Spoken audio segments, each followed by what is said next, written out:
দর্শক, ঢাকার বাইরে বাজার দরের খবর জানবো এবার। ভোলা থেকে যুক্ত হয়েছেন আমাদের সহকর্মী HM জাকির। জাকির, গত ভোররাত থেকে বৃষ্টি হয়েছে, সকালে অনেক বৃষ্টিপাত হয়েছে। এই মুহূর্তে বৃষ্টিপাতের কোনো প্রভাব পড়েছে কিনা বাজার দরে, একটু জানাবেন আমাদেরকে। হ্যাঁ, শাকিল, বাজার দরের প্রভাবটা গত সপ্তাহে আমরা দেখেছি।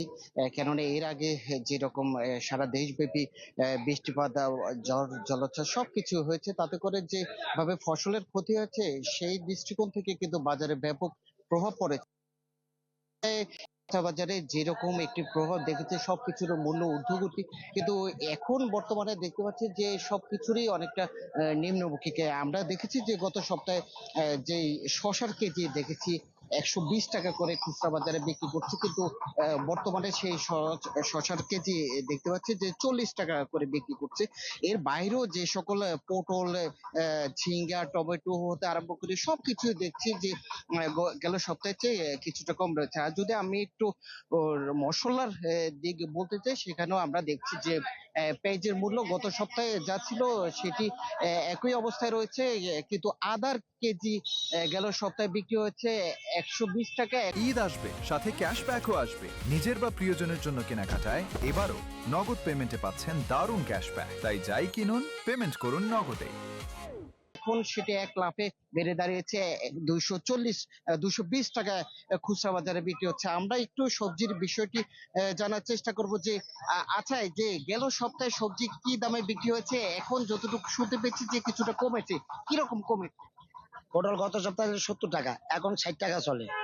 ভেন্ডি 50 টাকা চলে কেজি। ভেন্ডি 40 টাকা ছিল, 50 টাকা। ভেন্ডির দামটা বাড়ছে, ভেন্ডির সংকট কম। করলা 80 টাকা, 70 টাকা। আর মরিচ 80 টাকা, 70 টাকা, 1 পা 20 টাকা পাইকারি। এই আর ওদিকে বটবুড়ি 80 টাকা। টমেটো টমেটো 60 টাকা, 50 টাকা, 50 টাকা কিনে 60 টাকা বেচা। আর হলো গিয়া শসা গত সপ্তাহ থেকে এই সপ্তাহ 40 টাকা প্রতি কেজিতে কমছে। মাত্র 40 টাকা কেজি শসা। আমরা সবকিছু দেখেছি যে তুলনামূলক কম বেশি এইভাবে কিন্তু বাজার চলছে। এর পাশাপাশি আমরা যদি একটু মাংসের বাজারের কথা বলতে গেলে, সেখানে গেল সপ্তাহে যেরকমই বিক্রি হচ্ছে, গরু মাংস কেজি 800 টাকা, একইভাবে বিক্রি হচ্ছে খাসি মাংস কেজি 1000 টাকা, সেভাবে কিন্তু বিক্রি হচ্ছে। কিন্তু মাছের দাম কিছুটা ঊর্ধ্বমুখী, কেননা নদীতে মাছের পরিমাণ অনেকটাই কম। জেলেরা মার্চ এপ্রিল 2 মাস অভিযান শেষে যেভাবে নদীতে তারা কাঙ্ক্ষিত ইলিশ সহ অন্যান্য মাছ যেভাবে পাওয়ার কথা ছিল, কিন্তু সেভাবে পাচ্ছে না। তাতে করে মাছের দাম খুবই বেশি দেখা যাচ্ছে। সকল মাছই, বিশেষ করে ইলিশ তো সাধারণ মানুষের এক কথায় নাগালের বাইরে চলে গেছে।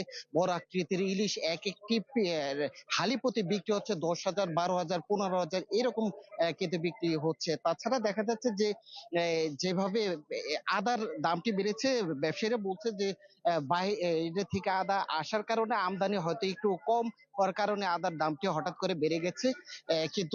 কিন্তু যেভাবে অন্যান্য দাম কমছে, তাতে করে হয়তো আসন্ন ঈদকে ঘিরে সেখানে আরো কিন্তু দাম কমে যাবে, এমনটি কিন্তু মনে করছেন ব্যবসায়ীরা। পাশাপাশি ক্রেতারাও বলছে যে ঈদকে সামনে রেখে সরকার যেন বাজার মনিটরিং একটু বাড়িয়ে দেয়, তাতে যেন সবকিছু তাদের ক্রয় ক্ষমতার মধ্যে থাকে।